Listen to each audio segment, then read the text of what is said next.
Bonjour et bienvenue sur la chaîne Chouette sans gluten. Je suis super contente de vous retrouver aujourd'hui.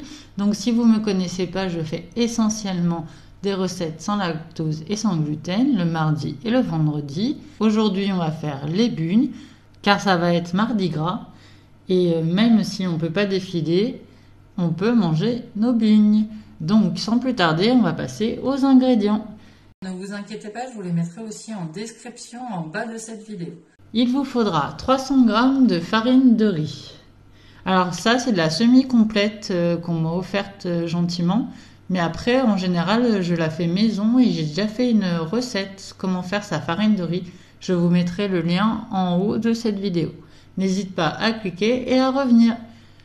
Ensuite, on va mettre 200 g de maïzena pour la légèreté de notre bugne.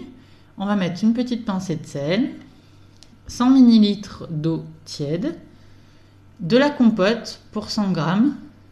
Alors celle-là, je l'ai faite maison avec des poires. Après, vous pouvez mettre des pommes. Si vous la faites maison, faites-la bien sécher pour pas trop que ça surhumidifie votre pâte. Ensuite, si vous voulez l'acheter, sans problème aussi.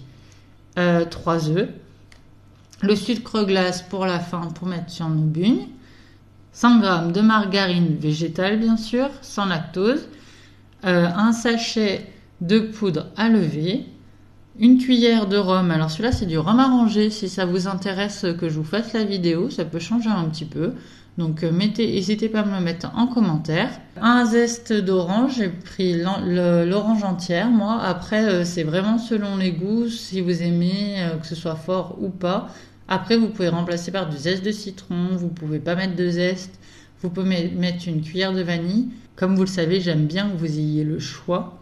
Et 100 g de sucre. Allez, c'est parti. Alors, moi, je vais utiliser le Thermomix où je vais mettre mes ingrédients. Après, vous pouvez les faire en saladier, à la main, sans souci, ou dans un autre robot que vous avez. Donc, je vais y mettre la farine pour 300 g, 200 g de maïzena.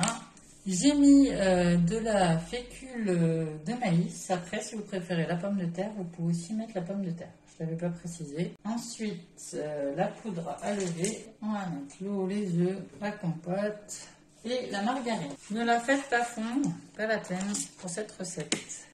Et on va fermer notre Thermomix et on va la mettre en mode pétrin pendant 1 minute. Ensuite, je n'ai pas rallumé ma caméra, je m'en excuse. J'ai rajouté mon rhum et mes zestes, tout l'assaisonnement que vous avez choisi. Et vous remettez votre Thermomix en mode pétrin pendant 1 minute. Si ça vous est déjà arrivé qu'elle soit un peu molle, n'hésitez pas à rajouter un petit peu de farine avant de la laisser reposer. Des fois, c'est la température de la pièce, trop travaillée peut-être. Donc, pas de panique, vous rajoutez au fur et à mesure légèrement de farine pour que la consistance vous convienne. Et on la met dans un saladier et on la laisse reposer pendant 1 heure avec un torchon dessus. Ça y est, on l'a laissé reposer 1 heure de temps. On va la sortir. Avant, on va fariner notre pain de travail. Il faut bien mettre en dessous de la farine, autrement elle va coller à votre table. Et bien y aller doucement parce que ça reste une pâte sans gluten. Elle peut être légèrement friable. Là, elle va bien. Après, si vous avez la petite roulette pour les bugnes, vous pouvez l'utiliser. Je ne l'ai pas, alors le coup, tout ça va bien. Si elles ne sont pas au millimètre toutes pareilles, c'est pas grave. Ensuite, je vais vous faire des exemples. Donc on fait le trou, on laisse bien de chaque côté de la place. Et le fait d'avoir fariné bien en dessous, vous voyez, ça permet qu'elle ne colle pas à votre table. Et vous faites le tour, vous posez dans un plat. Oui, en général, moi je ne les travaille pas tout de suite, je les laisse se reposer encore une petite demi-heure avant de les passer en cuisson. Allez, c'est parti, on va faire cuire. Il faut que votre huile soit bien chaude. Mettez vos bugnes, mettez-en pas trop à la fois. Quand vous voyez que les côtés commencent à dorer, vous pouvez la retourner. Et voilà, quand elle est assez dorée, vous pouvez la sortir. Je vous ai fait une version en losange non tournée, il n'y a pas le trou. Pour vous montrer que même si votre pâte est un peu friable et que vous n'arrivez pas à faire le trou, elles seront quand même belles.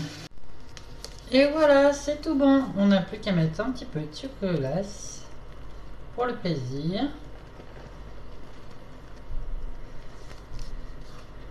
À partir de mardi, je ferai un menu spécial Saint-Valentin en 4 fois. Je ferai l'entrée, le plat, le dessert, l'apéro. Voilà, donc si vous voulez suivre, n'hésitez pas à t'abonner, à liker. Et... Au revoir.